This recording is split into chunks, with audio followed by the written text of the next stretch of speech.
ನಮಸ್ಕಾರ. ನಾನು ನಿಮ್ಮ ಸೈಬರ್ ಮಿತ್ರ ಸತೀಶ್ ವೆಂಕಟಸುಬ್ಬು. ಇಂದು ನಾನು ಡಿಜಿಟಲ್ ಅರೆಸ್ಟ್ ಅನ್ನೋ ಒಂದು ಸೈಬರ್ ಸ್ಕ್ಯಾಮ್ ಬಗ್ಗೆ ತಿಳಿಸ್ಕೊಡ್ತಾ ಇದ್ದೀನಿ. ಇದರಲ್ಲಿ ಏನ್ ಮಾಡ್ತಾರೆ ಅಂದ್ರೆ, ಯಾರೋ ತಾನು ಸಿಬಿಐ ಅಥವಾ ಪೊಲೀಸ್ ಅಥವಾ ಇಡಿ ಅಥವಾ ಕಸ್ಟಮ್ಸ್ ಅಧಿಕಾರಿ ಅಂತ ಹೇಳ್ಕೊಂಡು ನಿಮಗೆ ಕರೆ ಮಾಡ್ತಾರೆ.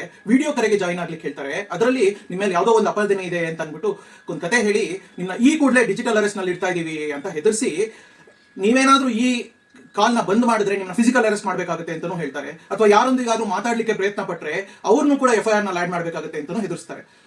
ಆಮೇಲೆ ವಿಚಾರಣೆ ನೆಪದಲ್ಲಿ ನಿಮ್ಮ bank account details, Aadhaar, PAN ಮತ್ತಿತರ ಡೀಟೇಲ್ಸ್ ನ ಪಡ್ಕೊಂಡು ನಿಮ್ಮಲ್ಲಿ ಸ್ಕ್ಯಾಮ್ ಮಾಡ್ತಾರೆ. ಮತ್ತು ಅವರೊಂದು ಅಕೌಂಟ್ ನಂಬರ್ ಕೊಟ್ಬಿಟ್ಟು ನಿಮ್ಮಲ್ಲಿರೋ ಎಲ್ಲಾ ಹಣನು ವಿಚಾರಣೆ ಮುಗಿಯೋವರೆಗೂ ಈ ಅಕೌಂಟ್ ಹಾಕಿ ಅಂತಾನೂ ಹೇಳ್ತಾರೆ. ಈ ಸೈಬರ್ ಸ್ಕ್ಯಾಮ್ಗೆ ನೀವು ಹೆದರ್ಕೊಳ್ಳೋ ಅವಶ್ಯಕತೆನೇ ಇಲ್ಲ. ಯಾಕೆ ಅಂದ್ರೆ ಭಾರತದ ಯಾವುದೇ ಕಾನೂನು ಅಡಿನಲ್ಲೂ ಡಿಜಿಟಲ್ ಅರೆಸ್ಟ್ ಮಾಡೋ ಪ್ರಾವಿಷನ್ ಇಲ್ಲ.